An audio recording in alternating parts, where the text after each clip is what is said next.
Welcome. In front of me is a Redmi A7 Pro, and today I will show you how you can record screen on this device.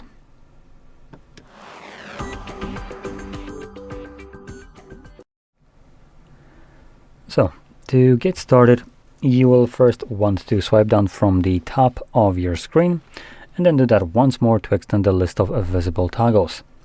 Somewhere in here you should have your screen recorder visible.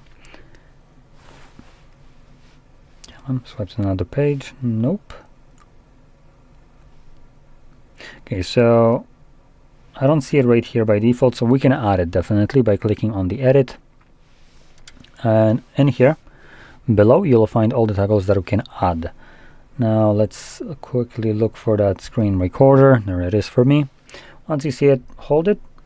You will feel a subtle vibration and you can now drag it. So we want to drag it over to the top, somewhere here to that wider area. Click on done and it will stay somewhere here. So now that it's added, we can first time around hold it. This should take us to the settings where we can customize the quality of the recording. And here we have things like resolution, which is already set to the highest one, which isn't actually that high. Next is the video quality at 6 megabits. I'm gonna move it to 8 just because I can. Honestly, for 720p recording, I don't think it's worth going anywhere higher. You can go all the way up to 100 for some moronic reason. That is a massive overkill. I wouldn't be pushing this anywhere further than 16 megabits, as you basically get diminishing returns. Now, with low enough bitrate, you will see some kind of like artifacting, specifically around text. When you have some text, it will look fuzzy. It will kind of blend with the background sometimes and do this weird kind of thing in motion. So if you see that, you can just increase the bitrate. But like I said, after 16 megabits, everything above that for 720p is just diminishing returns. Next, we have the orientation. Now this will be an actual important option right here.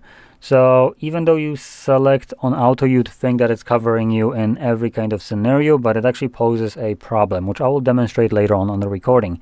So generally what you'll want to do is either use auto and start recording in the orientation that you will have most of your video in. So if you're planning to record game, make sure your phone is already in the landscape mode when you start recording. Or alternatively, you can just select it to be fixed to landscape mode, so then you don't need to really worry about that. And I'll be showing off why that matters once I start recording, and I'll basically demonstrate what will happen when you have auto or when you record in a different orientation than it's set to, which auto kind of picks the orientation your phone is in at the start of the recording, and it locks it into that, so it won't actually switch between them while you're recording. Anyway, next we have sound source and we have non-microphone system, or both. For both, I would recommend using some kind of headphones, as typically what will happen is the internal sound, or basically the system sound, will be recorded internally. Then once it's being already recorded, it's gonna get pushed to the speakers, at which point microphone might pick it up the second time, which would create an unwanted echo effect. And last, we have the frame rate, and surprisingly enough, we can record at 90 frames per second. Now, I don't really recommend doing so. I'm gonna stick with the 60. This will be a good enough option right here. It's one that you want to use specifically if you're planning to share this video somewhere, to like, I don't know, YouTube, Instagram, or whatever. 60 will be fine. Anything above that, it's pointless. None of these platforms use anything above 60. Next, we have a couple toggles. Lock screen to end the recording. We have show touch gestures, which is just a little bit of a transparent dot shown on the screen where your finger's pressing the display. I'm enabling that just so you can see, and then show button taps. Anyway, now that everything is set up, let's find our button once more and simply tap on it. Now it will want to send you notifications. We can just like don't allow. And there we go, we have our overlay. So we can just click on the record, and it's now started the recording. So I'm going to show a couple different things along the way. So number one, let's kind of demonstrate the little dot that will be visible in the recording. It's actually visible right now. If I move my, there we go, finger quickly, you can see it. Next, What I want to do is open up browser to show you that landscape portrait kind of the problem that you might encounter.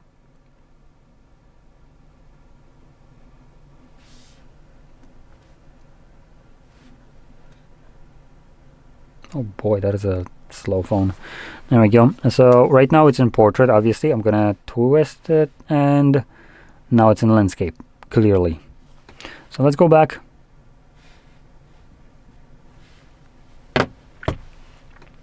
And last thing that I want to show is something like this, assuming I have internet, which I might not. Damn it. Oh, I should have it. Let's try it again. Not gonna trick me. And there we go. So right now you can see there will be content visible once it freaking loads it a year later. Come on. Wow, that took you a while. There we go. So you can see there's content clearly visible right here. I do also want to point out I am not signed into Google. Sorry, to Netflix. I don't even own an account, which will become a bit important later on. So anyway, let's now stop it by just clicking on this red square. And you can click on a folder, which will take you to your gallery application, so you can view it. Or you can just open up the gallery itself. And in here, navigate to the second tab and select screenshots. And then make sure you click on the screen or recordings tab. You can also close this. And here's our recording. So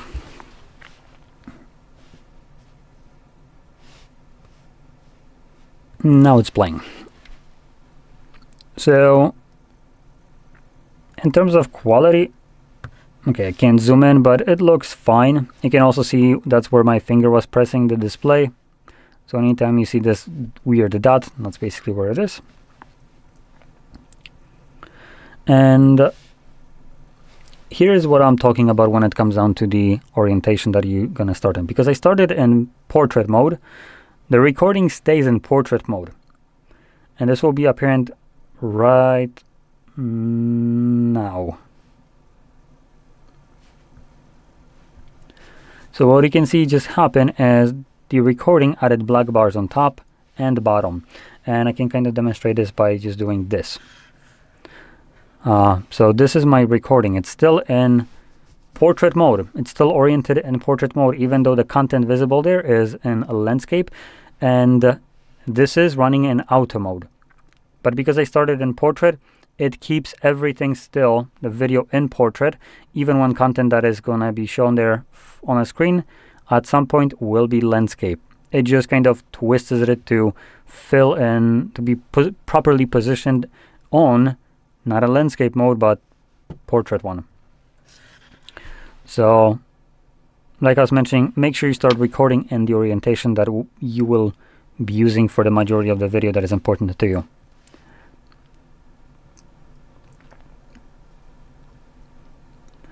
Now, another thing that you're going to see, which I am going to just kind of skip forward because it took a little bit of time. There we go. So here is Netflix being fully open, I think at least. Right? Yeah. So that was Netflix fully open. And you can see there's nothing visible on the screen. And that's just how it's going to stay.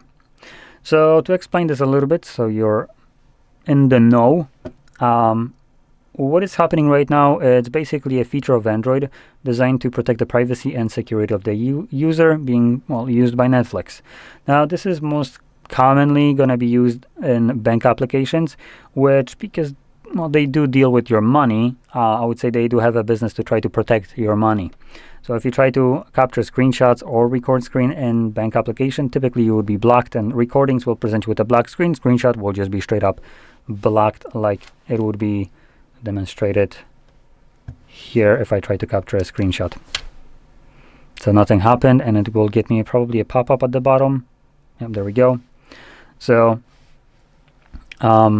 if you ever consider that maybe you have some kind of malware on your phone that is using something like screenshots or screen recordings as a method to try to figure out what your pins or passwords are to your bank, you can imagine how that would be very bad for the security of your bank.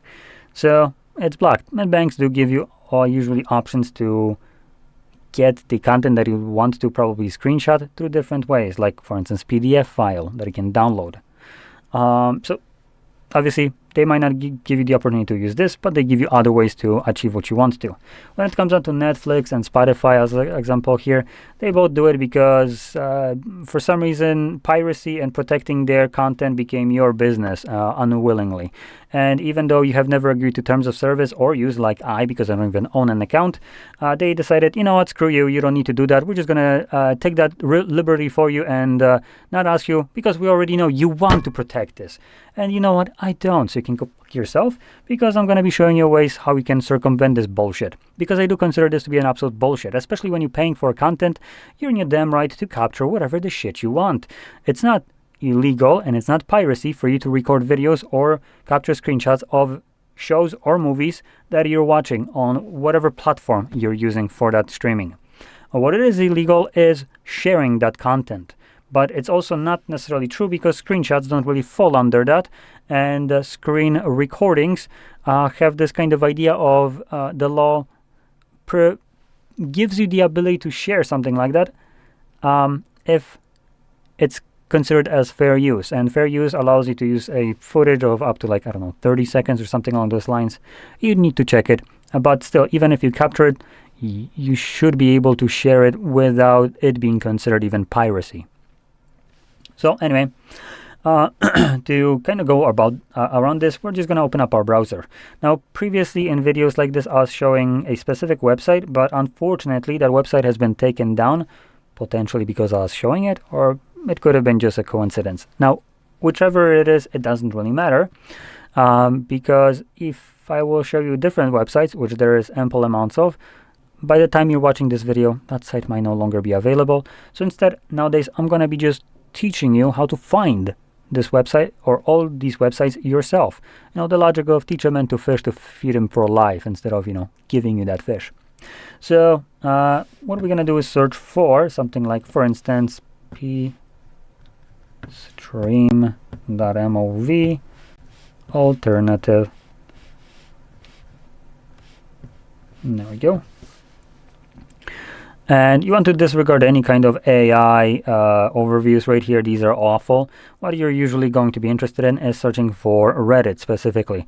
Reddit threads will be the ones that give you actual valid information, ones that you actually are looking for. And I'm using this site that I was showing before on videos that is no longer available. Now, site might not be available, but info behind it still is. So that's pretty good.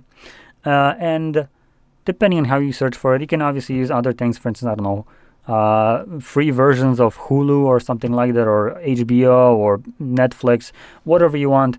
Usually you'll have some kind of results with this. And if whatever is visible right here, just change the search term, look for a different Reddit thread, and you'll find something. I can tell you that there's an entire website designed for just straight up tracking these websites, like different domains and different versions of whatever you have right here. These are all individual different sites.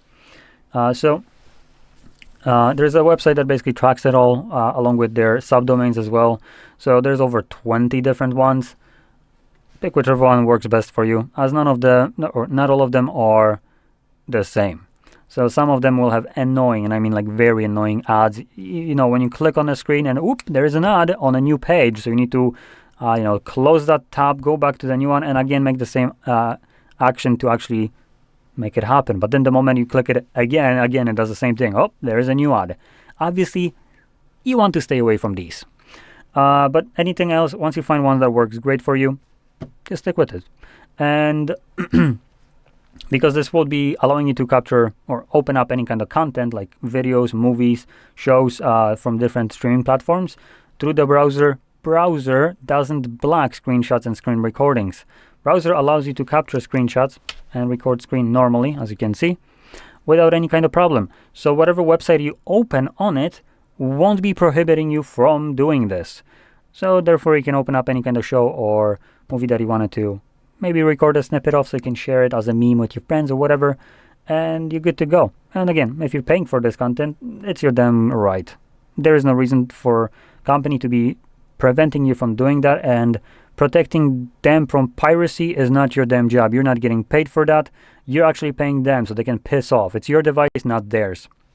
And furthermore, if you don't even own a freaking account, there is no excuse for this application to dictate how I can use my phone without ever even asking for that permission.